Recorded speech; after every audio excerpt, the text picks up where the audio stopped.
Assalamu alaikum wa rahmatullahi wa barakatuh, everyone. This is Umar Sulaiman here at the Yaqeen Institute for Islamic Research.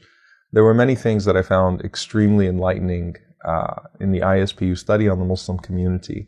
But one of the things that really stood out to me were the statistics on race. Our identity as a whole has been racialized. So the Muslim identity is in and of itself a race in this country, but it's so rich and diverse, and we have the unique distinction of being the only faith community in this country without a majority race. And I think that that comes with its necessary tension, and it also comes with its richness. And we have to find a way to be enriched by that diversity and not hindered by that diversity. What we've seen in this community, where you have so many different races and so many different cultures, number one, we have not had the luxury as a community, and I call it a luxury because many other communities have had this, to completely and fully separate into our pockets. In some cities, you'll find that you'll have the Palestinian masjid and the Pakistani masjid and the Somali masjid and the Albanian masjid. But in many cities, you see that these communities are really forced to integrate amongst themselves.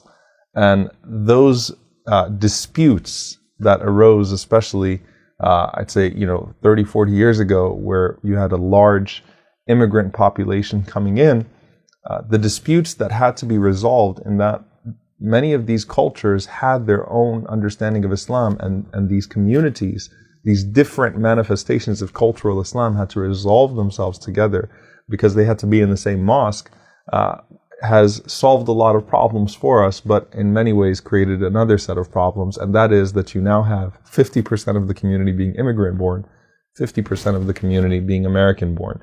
And I think that the disconnect between the two communities is wildly intensified and amplified in a time where discourse has become more and more polarizing in American society as a whole. And so with this birth, or with this, it's not a birth because it's been around for a long time, but with American Islam, if you will, coming into its own, and the immigrant community, which made many, many sacrifices to build many of the mosques that we have and to build the institutions that we have, you now have this tension between the two groups, and it's often between the children and their parents, of trying to resolve what Islam looks like in this country. We also have a great income disparity, as was shown in the study, and we do have low income reported at a very, very high rate in the Muslim community.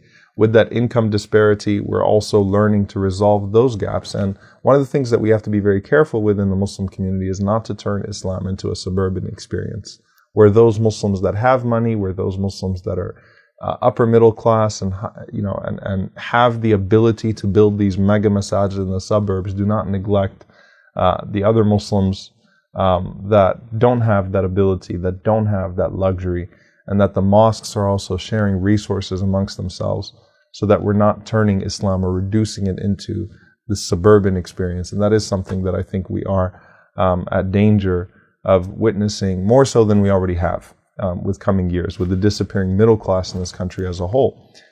But we do see that Muslims are also the most likely faith community to support Black Lives Matter. That to me was very encouraging. And I've noticed it as well when I travel around the country and meet Muslims. I've noticed this support for Black Lives Matter, and it's very refreshing to see.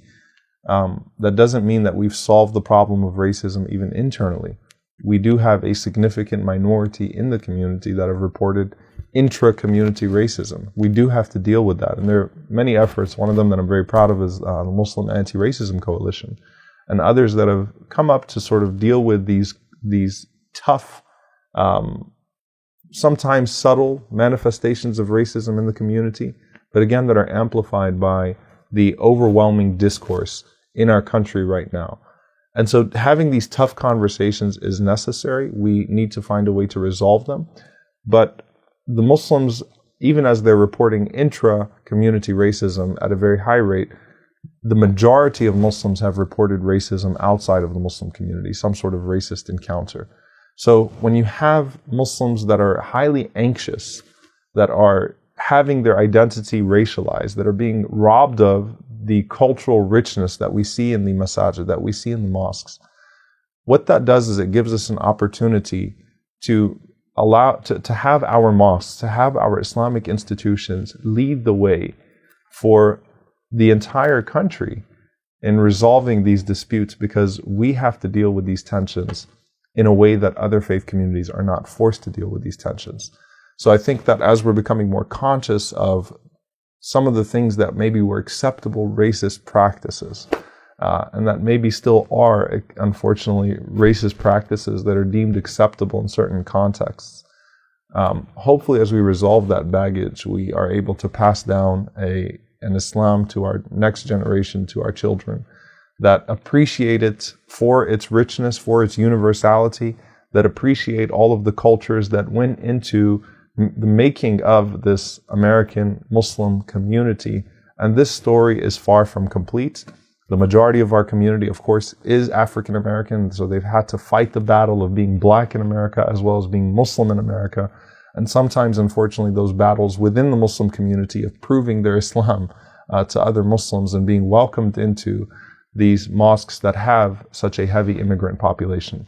So the conclusion of this, and to me it stood out, is that we have tension, we have a necessary tension in our community, both as an American community and as a Muslim community.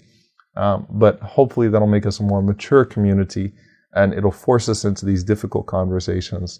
And I think that we will be better for it, inshallah. So thank you, ISPU, for continuing to enlighten our community with these studies. It certainly helps inform our work at Yaqeen Institute, and informs many other masajid and many other organizations as they are trying to deal with the challenges that we face now as an American Muslim community in the 21st century. Assalamu alaikum wa rahmatullahi wa barakatuh.